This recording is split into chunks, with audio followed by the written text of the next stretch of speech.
ini generasi-generasi muda itu jangan kemudian seakan-akan lalu masih bisa bebas ngomong, ya. Itu menunjukkan demokrasi masih ada. Jokowi juga ngomong, itu demokrasi, perbedaan pendapat boleh, tapi dia tidak pernah menyentuh kepada persoalan yang kita hadapi. Apa itu? Nepotisme. Kalimat ini ya, tak asing lagi untuk dua kali, orde baru kembali ya, itu tidak pernah ada di otaknya Bibit, Ray Rangkuti atau mungkin saya ketika 21 Mei itu Soeharto menyatakan dirinya lengser. Ya, lengser, dia menyebutnya lengser, nggak berhenti. Kenapa berhenti ya?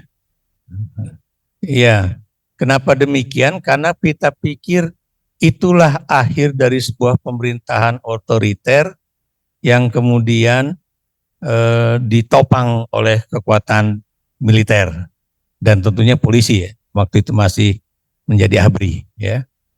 Dan ternyata ya 26 tahun kemudian ya, 26 tahun kemudian, tepat nih 26 tahun kemudian nih, bulan Mei mendatang ini, itu ternyata tidak harus militer yang akan bisa memporak-porandakan demokrasi. Tapi seorang sipil pun, bahkan seorang sipil yang dielulukan sebagai bagian dari kita, New Hope, Jokowi adalah kita, ya, itu, dan kemudian yang katanya si kurus ceking dan sebagainya ya, yang dikatakan tidak punya kekuatan, tapi ternyata dia mampu menghancurkan atau memporak-porandakan demokrasi kita, ya, walaupun tidak sampai membunuh ya, belum sampai membunuh ya. Jadi itu ya, jadi saya sekarang harus hati-hati untuk misalnya membuat perbandingan sipil militer lagi ya. Karena dulu waktu saya lulus dari Australia, kajian-kajian kami selalu pikirannya hubungan sipil militer ya, atau bagaimana pemerintahan sipil dan juga pemerintahan militer. Ternyata itu tidak terjadi di Indonesia ya. Jadi pembunuhan memporak-porandaan demokrasi itu bisa dilakukan oleh kalangan sipil juga, dan bisa seperti juga Hitler ya, orang yang dipilih secara demokratis tapi dia juga yang kemudian menghancur leburkan demokrasi gitu kan. Jadi itu ya. Tapi saya termasuk orang yang masih kayak Mbak Bibip ya. Itu Mbak Bibip itu masih optimis lah. Kenapa? Ya kalau kita lihat dari sisi kajian akademis ya, ini apa yang terjadi dengan pemilu sekarang ya, khususnya dengan keputusan MK, itu bisa ada berbagai kajian tuh, baik hukum maupun politik ya. Itu. Jadi ini menjadi satu hal yang penting. Dan kita, satu hal yang saya juga ingin katakan kepada teman-teman semua warga negara Indonesia ya, jangan terbuai oleh kata-kata bahwa pertandingan sudah usai. Saatnya kita bersatu.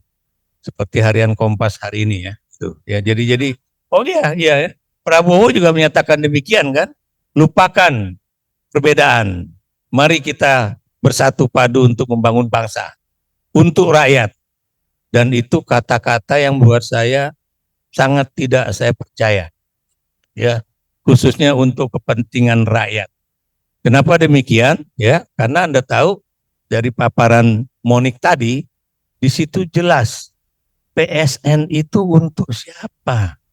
Untuk apa? Ya, itu Anda belum masukkan kajian mengenai Bumi Serpong Damai itu kalau nggak salah ya. Oh iya, ya. Kenapa demikian? Ini adalah suatu hal yang menarik ya.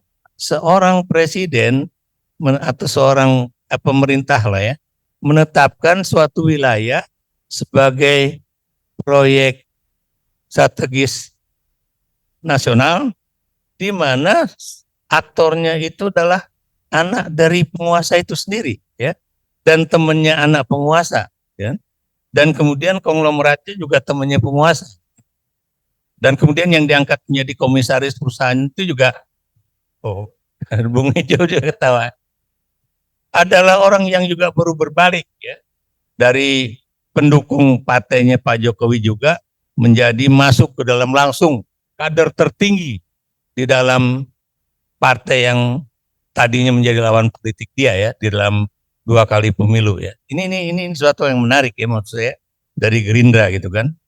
Kenapa menarik? Apalagi kemudian teman-teman Gerindra mengatakan, oh dia itu harus kita hargai, dia pasti akan mendapatkan posisi menteri karena Pak Prabowo itu sangat menghargai orang-orang yang berjasa kepada dia. Jadi kalimat-kalimat itu buat saya menarik, makanya saya bilang ini pembangunan untuk siapa, gitu kan? Kapitalisasi untuk siapa? Termasuk juga sekarang saya masih banyak bertanya juga ya.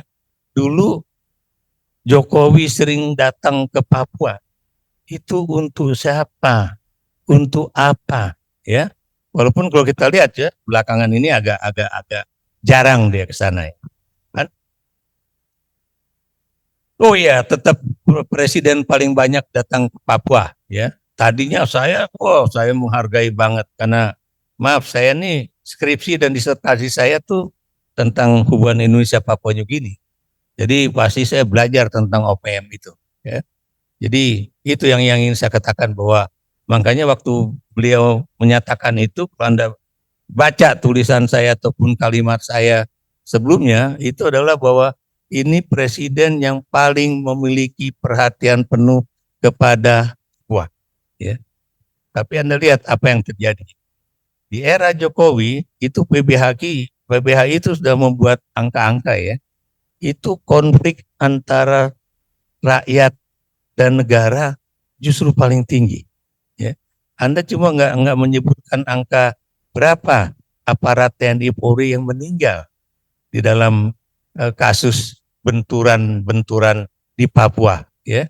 Dan kemudian Anda cuma melihat kalau nggak salah militernya sekian persen, polisinya sekian persen, penduduknya sekian persen, perempuan, anak-anak. Ya. Tapi Anda coba kalau lihat bikin dari rentang waktu, kapan itu terjadi? Ya, saya yakin itu lebih banyak terjadi di akhir-akhir sekarang ini, khususnya sejak diculiknya pilot Susi Air, ya, yang sampai sekarang kedutaan New Zealand itu masih berusaha untuk juga menyelamatkan dia ya. Kalau nggak salah itu saya dapat informasi awal minggu depan ini teman-teman dari kedutaan New Zealand juga akan ke Papua lagi ya, untuk kemudian bisa berunding. Pertanyaan saya juga ya, kenapa? Kok tadi Monik cuma bisa bilang bahwa kenapa itu dipelihara, ya? Kenapa konflik itu dipelihara? Kalau saya balik, kenapa konflik di Papua tidak bisa kita selesaikan? Kenapa orang yang berkonflik di Papua tidak bisa kita damaikan, gitu kan? Kenapa saya mengatakan demikian ya? Saya belajar dari kasus waktu itu saya tinggal di Biak ya, masih kecil, masih SD, dan saya menjadi orang yang juga melihat bagaimana yang namanya Lodewijk Mandacan itu diajak oleh Sarwo Edi Wibowo, ya, itu tinggalnya itu di belakang rumah saya di Ritz 2 ya itu. Kemudian saya juga bisa melihat juga ya bagaimana Lodewijk Mandacan diberi pangkat tituler mayor, nggak tinggi-tinggi kolonel gitu kan. Kalau sekarang kan ada yang pangkatnya kolonel. Itu menurut Ijul ya, aku nggak nyebut namanya. Tapi buat saya itu Lodewijk Mandacan sebagai seorang tokoh di Manokwari ya, dan anak cucunya sekarang masih berkuasa juga ya di wilayah situ. Di situ menunjukkan betapa yang namanya militer berupaya untuk mendamaikan antara tokoh yang berontak dengan yang kalangan tentara, tidak dengan satu butir peluru, tapi dia kirim 3 orang tentara yang dulu juga pernah dekat sama Mandacan, dianggap sebagai anak-anak angkat, untuk menemui dia dan mengajak dia turun dibawa ke Jakarta, ketemu Presiden Soekarno, dan diberikan pangkat mayor tituler. Pertanyaan saya, mengapa hal itu juga tidak pernah ditawarkan? Mengapa kemudian orang seperti yang tadi Anda katakan sekarang berubah dari KKB menjadi OPM itu ya, khususnya di daerah Pegunungan Tengah itu ya, tidak ditawari, Anda punya apa untuk pembangunan di wilayah Anda? Ya, bukan dengan kalimat misalnya kalau mereka kan selalu datang pada bupati atau gubernur, kalau tentara sama polisi kamu kasih uang, ya, karena menganggap dia adalah aparat hukum yang menjaga stabilitas dan keamanan di daerah kami, gitu. Kenapa kamu juga nggak ngasih kami sebagai kelompok yang kamu anggap sebagai pencipta destabilisasi, gitu kan? Jadi kalau Anda misalnya tahu bahwa saya itu adalah orang yang suka menciptakan kerusuhan, kenapa yang dikasih cuma orang yang akan menangani kerusuhan, tapi kami yang suka berbuat rusuh, kenapa juga nggak diberikan? Makanya jangan kaget ya kalau kemudian mereka sampai sekarang juga masih berupaya untuk mendapatkan itu ya dari pejabat-pejabat sipil yang kemudian berkuasa di sana. Ya itu jadi ini yang buat saya kenapa sih mesti terjadi kalau di dalam PBH itu saya tuh nggak begitu setuju ada istilah seakan-akan kita itu ada perbedaan antara kita sebagai orang Indonesia dengan OAP ya. Karena buat saya orang Papua itu adalah my brother and sisters gitu kan. Kita sama-sama anak-anak Indonesia yang kadang-kadang menjadi korban dari sebuah peristiwa atau dari sebuah keadaan. Jadi begitu ya. Nah kemudian ya satu hal juga yang buat saya jadi catatan ya. PBHI punya catatan mengenai PSN ya tentang uang, termasuk kapitalisasi. Pertanyaan saya, kenapa PBHI bukan juga melakukan kolaborasi dengan aparat ataupun institusi yang juga memiliki satu kecakapan dan juga apa istilahnya itu ya, power untuk melakukan tracking kemana saja uang itu melari. Yang saya maksud misalnya di sini dengan PPATK misalnya kan. Sebab kalau di situ itu bisa kita lihat, ya bisa kita dapatkan, kita bisa melihat apakah terjadi penyalahgunaan kekuasaan dalam kaitannya terkait dengan PSN ataupun objek vital strategis ataupun sumber daya alam kita ya untuk yang kemudian dikorupsi hanya untuk kepentingan beberapa orang atau beberapa kelompok, apalagi kalau Ijul tadi cerita bahwa salah satu kaitannya dengan pemilu, gitu kan? Kenapa ini penting ya? Karena maaf ya, saya ngomong terus terang aja ya, 2014 ketika Jokowi itu terpilih menjadi presiden, itu beberapa orang ya, pengamat politik itu diundang ke istana dan antara lain beliau mengatakan pada kami mengenai mengapa itu di zaman Orde Baru itu hasil minyak, hasil gas yang melimpah itu tidak ada sisa-sisanya kepada anak-anak bangsa. Ya, maksud saya tabungan kayak atau apa, tapi yang terjadi kan Anda tahu, kita ditinggali hutang oleh Orde Baru, gitu kan. Kemudian beliau mengatakan waktu itu ya bahwa beliau ingin agar anak-anak di Maluku dengan proyek gas di Masela ya, di Maluku itu loh, di wilayah Maluku itu, yang sampai sekarang juga nggak jalan-jalan karena ribut ini mau di laut atau mau di darat. Gitu loh. Nanti Anda bisa tahu lah itu Marcela atau apa saya lupa namanya ya. Itu ke Marcela kan ya. Dia bilang itu nanti akan ada tabungan untuk anak-anak itu supaya bisa meningkatkan sumber daya manusianya. Tapi pertanyaan saya, apakah Jokowi setelah 10 tahun memerintah itu pikirannya masih sama ketika dia baru menjadi presiden? Apa yang saya ingin katakan di sini, apakah kemudian dia meninggalkan satu tabungan yang cukup banyak dari hilirisasi nikel, dari misalnya timah yang ternyata melimpah, ya sebetulnya melimpah gitu kan. Kalau bisa dikorup 271 triliun ya, itu kalau kemudian kita gunakan untuk bayar hutang, udah berapa persen hutang Republik Indonesia itu terbayar? Ya enggak? Kalau kemudian juga misalnya hilirisasi nikel katanya menghasilkan sekian, kata Pak Luhut ya, itu kenapa kemudian kita juga nggak bisa mengurangi untuk pembayaran hutang supaya hutang pokok Indonesia itu berkurang. Yang terjadi adalah hutang Indonesia bertambah, baik itu untuk proyek IKN maupun untuk proyek-proyek yang lain, ya, termasuk juga untuk bansos, gitu kan. Jadi ini pertanyaan-pertanyaan yang harus kita ungkapkan juga ya. Dan kalau menurut saya untuk Mbak Bibit juga ya, ini generasi-generasi muda itu jangan kemudian seakan-akan lalu masih bisa bebas ngomong ya. Itu menunjukkan demokrasi masih ada. Jokowi juga ngomong, itu demokrasi, perbedaan pendapat boleh, tapi dia tidak pernah menyentuh kepada persoalan yang kita hadapi. Apa itu? Nepotisme. Ya. Ini yang buat saya penting ya. Kenapa demikian ya? Itu saya agak terbelalak juga ya waktu Uceng di acara Satu Meja The Forum Kompas TV, dia menjelaskan bahwa itu catatan dari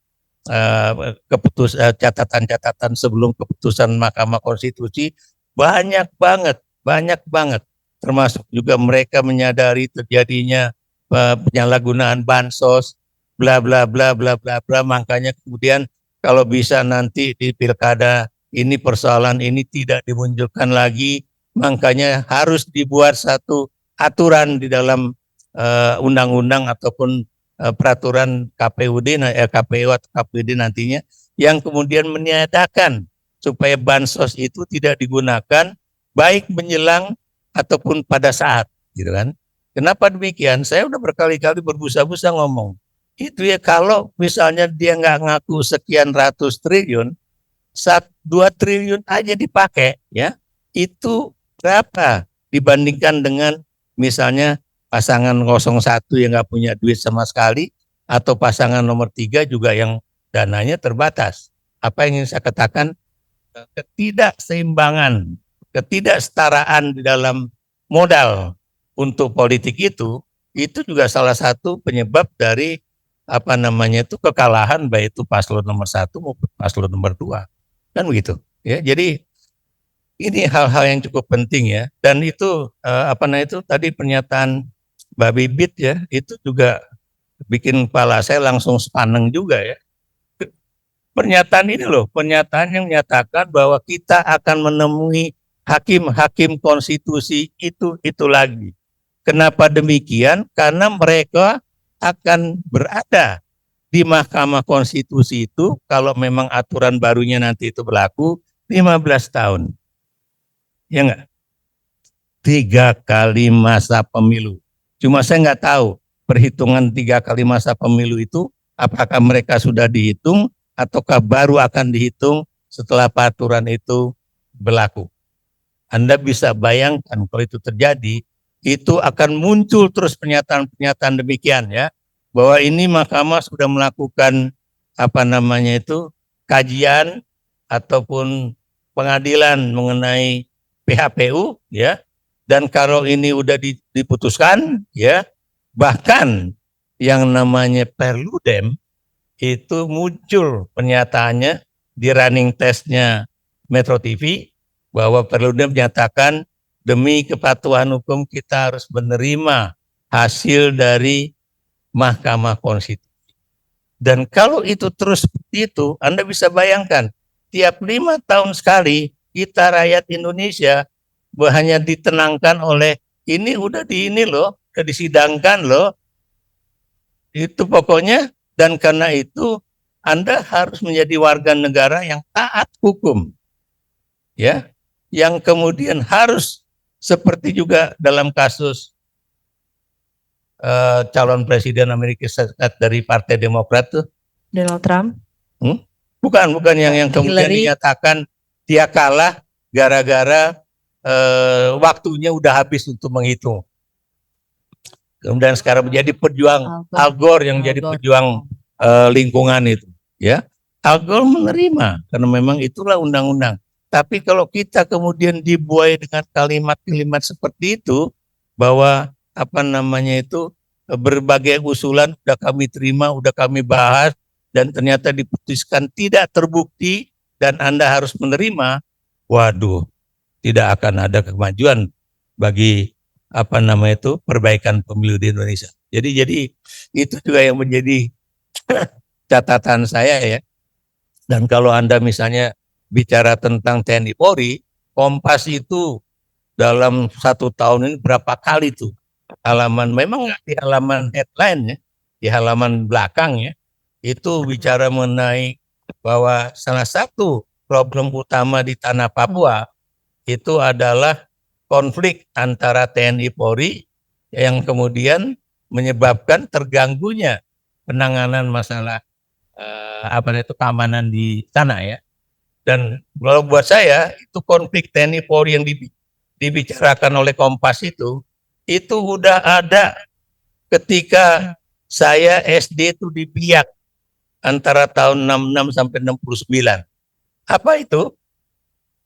Ada kecelakaan lalu lintas, gitu kan? Kemudian polisi itu menahan atau melindungi supaya itu tidak diambil oleh tentara, supaya nggak digebukin dan sebagainya.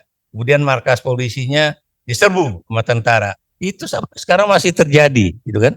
Sampai sekarang. Dan itu bukan cuma terjadi di Papua, tapi juga di daerah lain. Jadi apa yang ingin saya katakan, itu adalah kasus-kasus yang nggak penting. Tapi kasus-kasus yang penting itu adalah nanti perebutan siapa yang akan menjadi security di tambang-tambang tersebut. Saya beri contoh seperti di mana namanya itu, di Freeport. Kenapa? Karena dikotomi antara baju hijau dengan baju coklat itu ada, ya. Kamu mungkin nggak tahu nih, itu harga dari sebuah metal yang udah dalam waktu tertentu itu harus diganti karena usia dengan kedinginan tertentu itu harus diganti. Kamu tahu, itu sekali ganti berapa miliar rupiah tuh yang biayanya. Dan siapa yang mendapatkan proyek itu akan menentukan apakah dia akan menjadi kaya atau dia yang kemudian menjadi miskin. Dan itu yang juga menjadi perebutan juga ya. Karena Freeport itu kan berada di daerah ketinggian. Jadi itu banyaklah macam-macam seperti itu. Belum lagi tadi si Monik yang mengatakan atau Bibit juga udah bilang bahwa sekali ada suatu daerah otonomi baru atau provinsi baru, itu berarti akan ada Kodam baru, Polda baru, kemudian Korem baru, ya, Kodim baru, Koramil macam-macam baru juga. Jadi itu memang costly.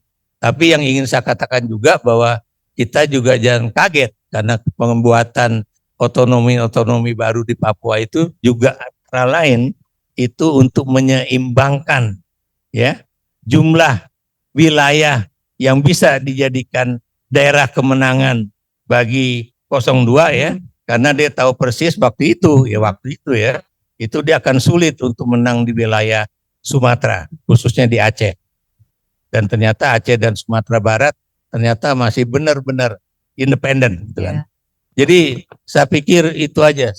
Saya melihat bahwa kita harus mencatat, jangan kemudian kita mudah dibuai. Udah ya, pokoknya jangan ribut lagi lah kita. Karena ini kan pemilu udah selesai dan kemudian rakyat sudah memberikan suaranya, Mahkamah Konstitusi udah memutuskan, dan karena itu sifatnya final dan mengikat, ya semuanya harus menerima. Tapi kalau kita dibuai seperti itu terus, berarti 5 tahun sekali akan terjadi seperti itu dan tidak akan ada keadilan dalam kaitannya dengan pemilihan umum di Republik ini. Itu aja, terima kasih.